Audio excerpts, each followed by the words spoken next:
ভাই এটা কি সেই জিন ফ্যান? দূর ভাই, এটা জিন ফ্যান হবে কেন ভাই? জিন ফ্যান হচ্ছে যে এটা দেখেন কি এটা চার্জে ডাইরেক্ট আপনার লাইনে চার্জে চলতেছে, চলতেছে।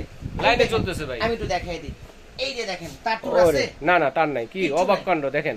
একবারে জিন ফ্যান। আপনার অবাক জিনিস। এটা এসি ডিসি চার্জার ফ্যান। এটা এক চার্জে চলবে হচ্ছে 3 ঘন্টা। 3 ঘন্টা। শর্টকাটে বুঝিয়ে দিচ্ছি, ব্যাটারি এমএএইচ থাকবে কত জানেন? কত? 6000 এমএএইচ 6000 এবং 12 ভোল্টের ব্যাটারি দেওয়া থাকবে। আচ্ছা। মোটরের আরপিএমটা হচ্ছে 2000 আরপিএম। এটার মধ্যে ডাইরেক্ট লাইনেও ফ্যান চালাতে পারবেন, চার্জও চালাতে পারবেন, এসিডিসি দুই ভাবে চালাতে দুইভাবে পারবেন। চালাতে পারবেন। আর আরেকটা সবচেয়ে বড় কোশ্চেন থাকে সবার, যে ভাই এটা কি চার্জ আলাদা ভাবে করতে হবে? না, না। এই যে এরকম অ্যাডাপ্টার থাকবে, লাগায় রাখবেন, চার্জ হবে, চলতেও থাকবে, কারেন্ট চলতেও চলে গেছে থাকবে। অটোমেটিকলি চালু। আর মানে সবচেয়ে যেটা দুইভাবেই চলবে। গুরুত্বপূর্ণ প্রশ্ন, যখন ফ্যানটা অফ করে দিবেন তখন রেগুলেটর অফ না করে ডাইরেক্ট সুইচটা অফ করে এখানে দিবেন। সুইচ আছে, সুইচটা অফ হ্যাঁ, করবেন তাহলে এতে ব্যাটারিটা কি হবে? অফ হবে, ব্যাটারিটা আপনার চার্জটা ব্যাকআপটা নষ্ট টিকবে, হবে না। ব্যাকআপ নষ্ট দাম হবে থাকবে না। কত জানেন? কত? দাম থাকবে 2450। কি কোন এত কম দামে? সারা বাংলাদেশ ডেলিভারি চার্জ ফ্রি। এটা তো নরমালটা কিনতে গেলে তো এসে বেশি দাম লাগে। এগুলি বাদ, এগুলো এগুলি দিন এখন বাদ 2450, সারা বাংলাদেশ ডেলিভারি চার্জ ফ্রি। আচ্ছা ঠিক আছে, যারা নিতে যাচ্ছেন এই নাম্বারগুলোতে যোগাযোগ করবেন, সারা বাংলা হোম ডেলিভারি দেওয়ার ব্যবস্থা রয়েছে এবং যারা সরাসরি দেখে শুনে নিতে যাচ্ছেন সরাসরি এই ঠিকানায় চলে আসবে।